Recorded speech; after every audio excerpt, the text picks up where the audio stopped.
পক্ষপাতিত্ব করতে পছন্দ করি না।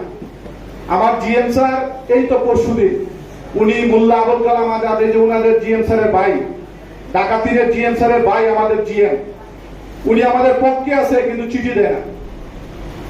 আপনারা জেনে অবাক হবেন যে আমরা 11টায় বসছিলাম, সন্ধ্যা 7টায় উঠছি ভদ্রভাবে, কিন্তু সেটা না নিয়ে উনি প্রথমবারের মতো উনি সেই চিঠিতে স্বাক্ষর করছে। স্বাক্ষর করার পর উনি আমাদের জন্য মানে কি ধরনের আচরণ, মানে উনি আমাদেরকে যে কি করবে, মানে পারতপক্ষে তখনই আমাদের সাসপেন্ড করে ফেলে।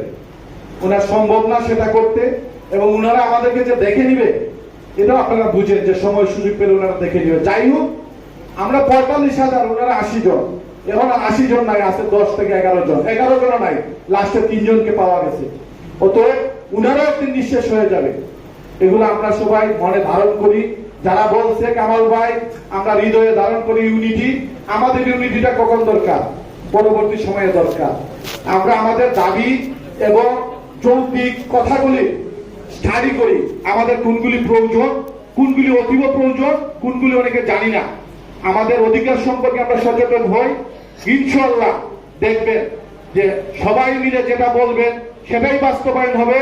আমাদের কেন্দ্রীয় সংগ্রাম পরিষদ অর্থাৎ রাজন স্যার, দীপক স্যারের নেতৃত্বে যারা কাজ করে, সেটা অনেকেই জানেন না। আপনাদের জামাল স্যার আছে এখানে, উনি অনেক কাজ করেন। রাজন স্যার শুধু মুখে বলে, আর এটা নিয়ে গবেষণা করা আলাদা লোক আছে, তাদের সাথে আমরা যোগাযোগ করে আপনাদের যা যা জিনিস সেগুলো জায়গা মতো তুলে দিচ্ছি। যদি আল্লাহ সুযোগ দেয় যে বেঈমান না হয়ে যদি ইমানদার করে রাখতে চায়, অবশ্যই আল্লাহ আমাদের স্বপ্ন পূরণ করবে।